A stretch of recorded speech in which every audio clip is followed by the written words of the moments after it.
Welcome to the Resilience series. I'm Stephanie Weaver, the author of the Migraine Relief Plan and the upcoming Migraine Relief Plan cookbook. I'm interviewing a variety of people about living well while managing a chronic condition, and also people who have been caregivers and have dealt with resilience strategies in their lives. And my guest today is Abby Maslin. Abby is a writer, elementary school educator, and a nationally recognized advocate for brain injury based in Washington, D.C. Welcome, Abby. Thanks for having me. So I'm so happy to be here with you. So Abby is the author of an amazing book called Love You Hard, and you can hold that up now to show it off. Yes, here it is. And that's how we met. She's actually a friend of my neighbor's, and so I went to her book event. Was that just a year ago? Feels like it was March 2019. Okay, let's just do the dates. That'll do it. That'll help us. Okay. So tell us briefly where you were in your life the day before this event happened that changed your family's trajectory. Yeah, I mean, this book begins in 2012. And at the time I had just celebrated my 30th birthday. My husband, who is 3 weeks younger, was just about to celebrate his. We were living in Capitol Hill, which is the neighborhood of Washington, D.C., where we live now.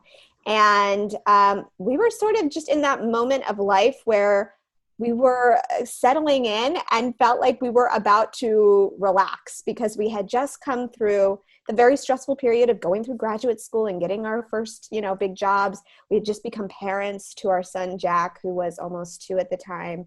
And we had had a prolonged period of being caregivers for my dad, who was very ill. So we were looking forward to kind of sitting back for a while. Of course, we make plans and then God laughs. And that's exactly what happened on the night of August 17th.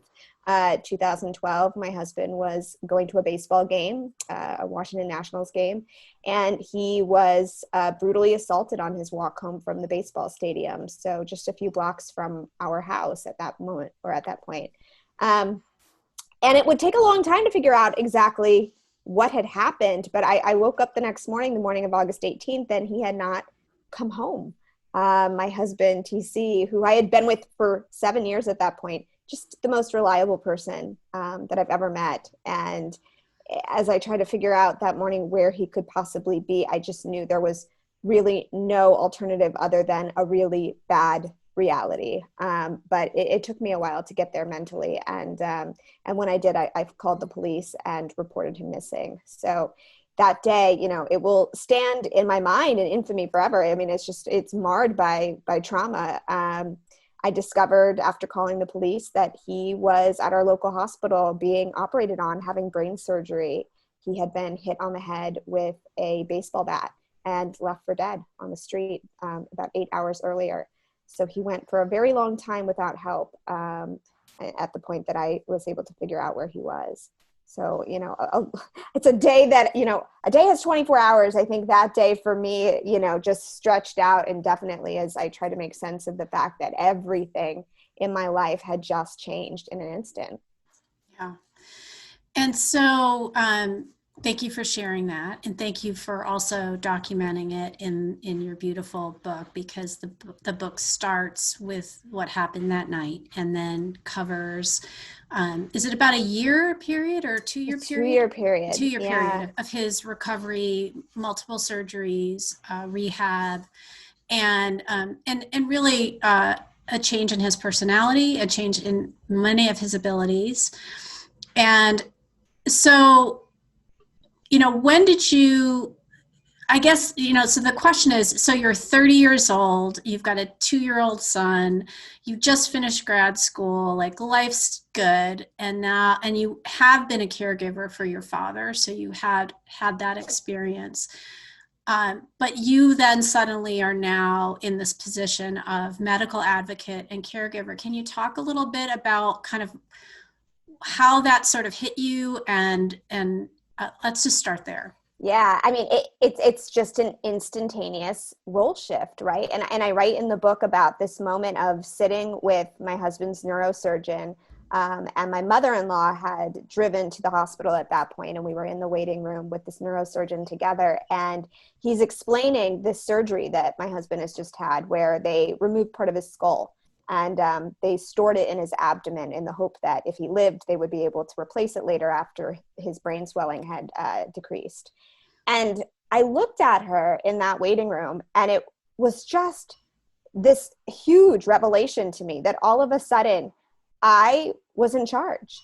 This woman who had cared for my husband for his whole childhood, who had, protected him from some tough things as a kid. And then she was looking at me in the same way, like this torch had been passed.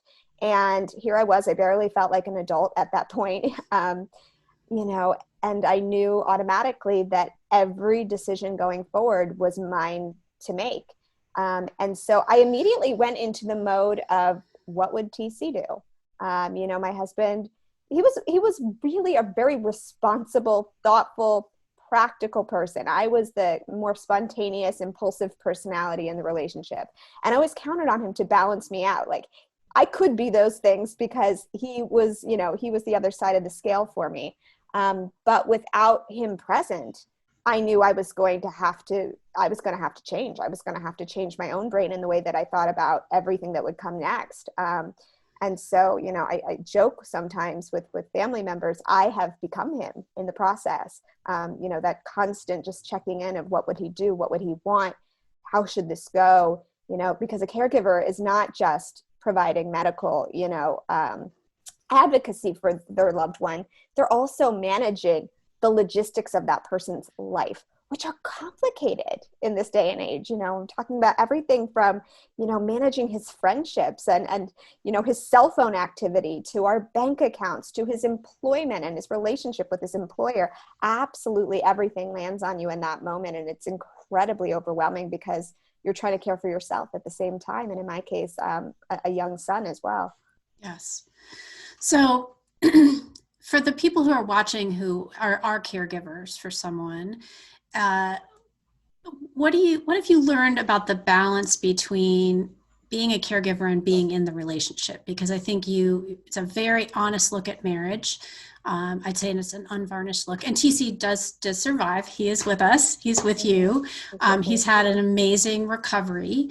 And but you had no idea that was going to be the case at that time, certainly. And I know over the course of his the 2-year period that's covered in the book, there were a lot of times when you questioned how well he was going to do and what this was going to mean for you. So I just wanted you to talk about sort of the balance of being in a marriage, being in a relationship, and being a caregiver, because I would imagine there's kind of a push-pull there.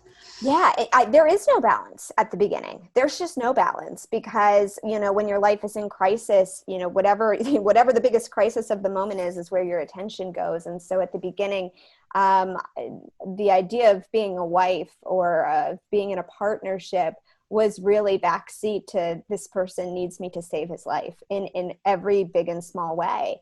And then, after TC got out of the hospital, which was about 3 months after his initial injury, there was a secondary kind of phase that began to take place where we were at home together, and yet we had no factors in our marriage that were the same, that were, had withstood this terrible event.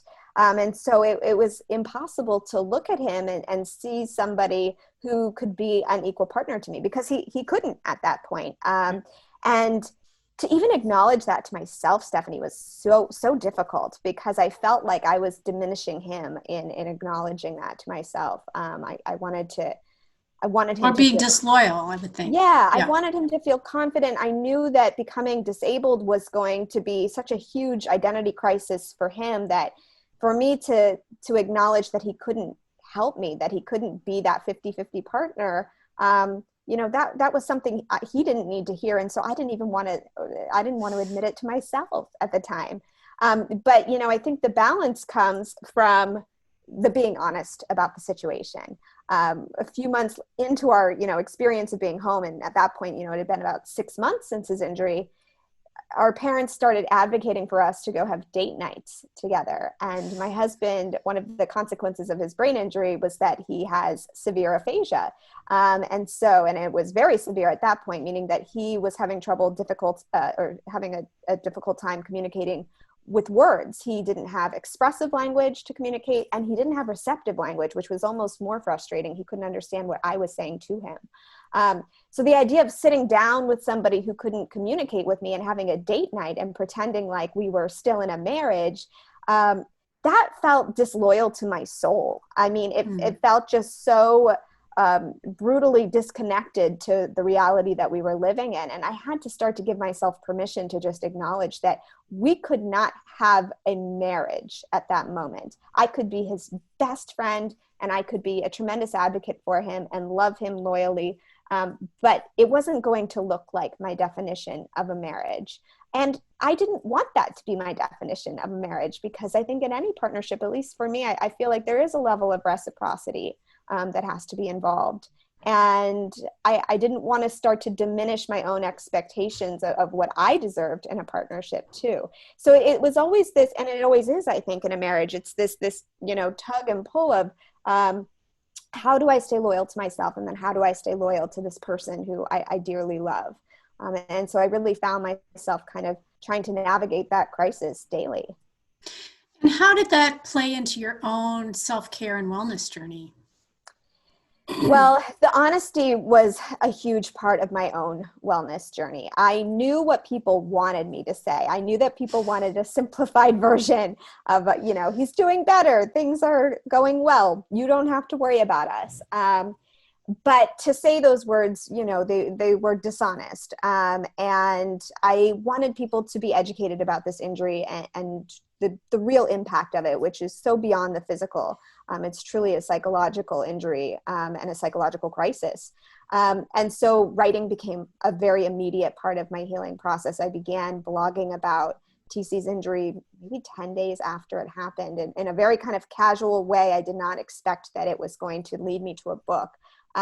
But just discharging that truth every day made it so that I could walk in this world and be honest with myself and feel at peace within. And I've always been the kind of person who needs to say the thing and then I can move on from the thing. But what I didn't realize I was also doing in writing about it was giving others permission to experience their own grief in situations of ambiguous loss, which this really is. There's a death and nobody's called it a death, so you're not supposed to feel like there's a death. And people have had this, as they've cared for loved ones with Alzheimer's or any kind of chronic illness, can often feel that way, but we're not always given permission. So in liberating myself, my hope and my goal was always to liberate others alongside me. Yeah, and one of the reasons, even though you're not, your family is not experiencing migraine or a migraine-related illness, one of the reasons I wanted to talk to you is because we do have a lot of caregivers in my readers group and people who buy the book, knowing that they're going to be cooking for their spouse, that they go on the plan, to support their spouse. And I think there's not enough conversation around caregiving and what it means to be in a marriage where caregiving is a part of that. And I think being real about those losses, I think that's what I told you. Yeah, it's one of the most honest looks at marriage that I feel like I've ever read. And it was so refreshing because there is that tendency to just want to say, oh, well, we're great and we love each other and, we overcame this. And that's, of course, very American, right? Our culture is very much about, the individualist who succeeds and you want that success story. And they even call it, inspiration porn, where you're cheering on the guy who relearns how to walk. And it's a load of hooey, right? I mean, there's so much that's not true about that. And so, I know that for me, like my husband has never once said like, wow, I really wish we could go back to ballroom dancing, because he knows I'm not able to do that anymore because of my physical challenges and my vertigo and stuff. It's just not something I'm ever going to do. And that is a loss that we haven't really talked about. That it's not the same kind of loss, not at all equating with what you've been through.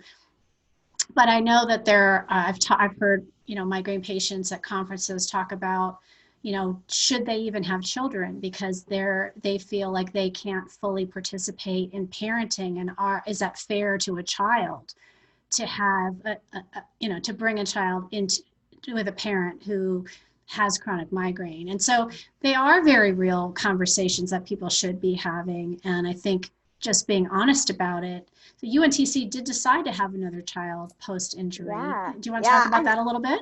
Absolutely. And I'm nodding to so much of what you've said because the losses are tiny and constant. You know, for us, of course, it was such a huge event. It was all over our local news, so people knew about it. And in some ways that was liberating because we didn't have to explain, what had happened to us. But what was undefinable for those people looking in were exactly what you just said, the tiny losses.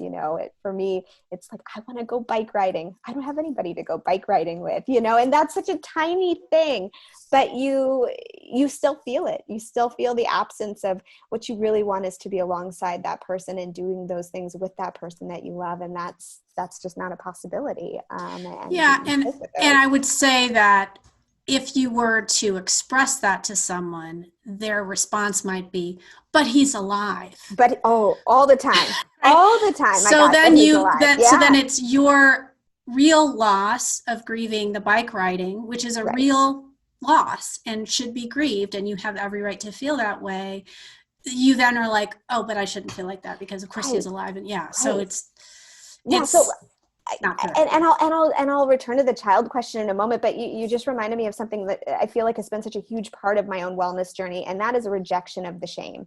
Mm. Um, we live, as you just mentioned, in this society that has unreasonably high expectations for people's self-reliance, right? Right. Like we're just taught that we should be able to do everything and take care of everything and be everything. And if we can't, and if we kind of, show any vulnerability in that, it's really repulsive, and that's such a shaming experience for people who are living a very natural struggle. Anybody in my situation would have struggled. Anybody in your situation would be struggling. And so I had to train myself to kind of hold out my hands and reject it.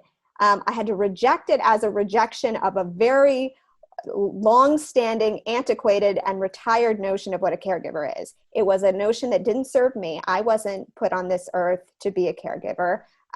Some people may feel that is their calling, but I did not feel that it was my calling. And any time that I needed to be honest about what it was costing me and in my own life and my own ambitions and my own dreams for what my life could be, I, I was rejecting the shame that I felt society was trying to impose upon me. You shouldn't talk about this. You should just be lucky. You should just feel grateful. You should just, all these things, which of course I was grateful, but really, and of course I got a lot of advice about how to forgive. That was another kind of rejection that I had to kind of, put boundaries around for myself, because who is to say how somebody else should manage their struggle? Who is to make those decisions for anybody else? And all of it is so nuanced, because of course you can be grieving and you can be grateful at the same time. And in fact, most people are simultaneously. When it came to the moment of me trying to face down this idea of having another child, it was kind of, another moment of, do I try to fulfill a dream that is mine, at perhaps a very large expense to this person that I love? Is it even fair to that child to bring a child into a situation with a disabled parent? And we spent a very, very long time talking about this dream, figuring out whether we could put it aside and grieve it, or whether we could be brave enough to move forward and actually try it. And it wasn't without a lot of consideration about the idea that we wouldn't be able to give this child a perfect life, that we went forward, because we ultimately got to the place where we realized no child is guaranteed that life. No child will be untouched for their existence. No child will, be unmarred by struggle. Every child will. And in fact, our first child, who was 2 at the time of TC's injury, has become the extraordinary human he is because of that challenge. So ultimately, we did decide to add to our family, and our daughter Rosalie was born 4 years ago, and she has been a reset in so many important ways. She's really opened up this new chapter where I feel like we're living a different life than we were in those first years post-injury. That's great. So what do you want people to know about resilience based on this experience that you and TC have had? So many things. I think the first thing is we have to give ourselves credit. There were incredibly dark moments for me on this journey, which I write about in the book. But there were also moments where I looked in the rearview mirror and I said, "You survived all those days. You survived sitting at your husband's bedside with homicide detectives. You survived getting in front of people on television and asking for their help with this. You survived unimaginable conversations. You've survived all those days. What makes you think you can't survive whatever's coming next? You've already proven yourself." And so I think that there is a lot of inspiration and a lot of hope that comes from just looking behind us to see that we've accomplished so much already. And everything that we really need is within us, and it always has been, even in those moments where we have tons of self-doubt about it. I think the other big part of the resilience journey for me is humility.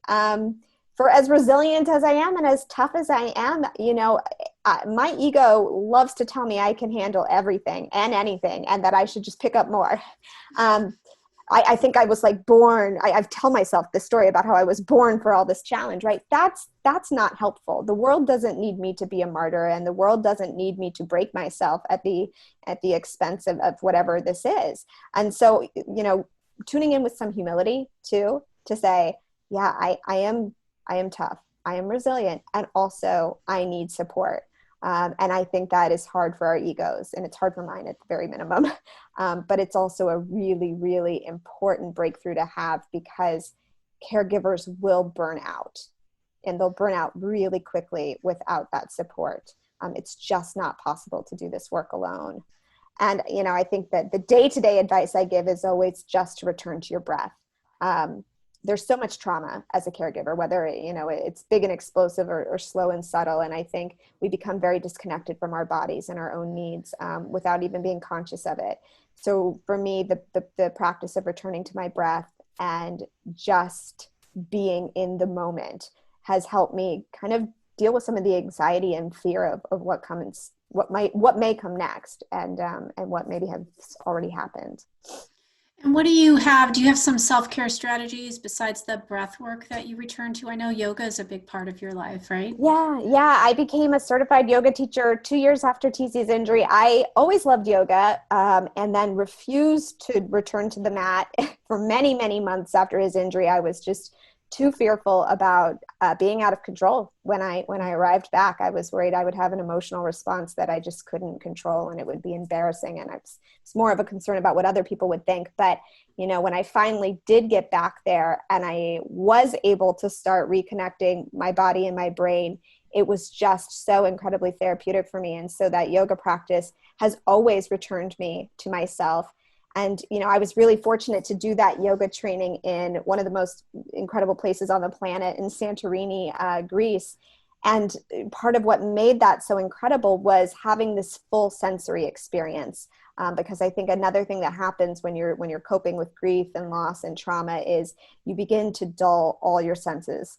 And this feeling of being alive, that kind of exciting rush of adrenaline, it stops happening. The dopamine is not, it's not flowing. And so for me, being in Greece and tasting food and feeling sunlight and being in nature, those were all ways to reconnect with my senses. And it's the reminder that I give myself anytime I find myself, in a stressful situation or in a prolonged period of stress, is to return to just the simplicity of what we need as a human. And that hasn't changed for a very long time, right? Since the inception of humans, what we have needed has not changed. And I think we can get a lot of confusing messaging about what we need, but I always just try to bring it back to the simple things.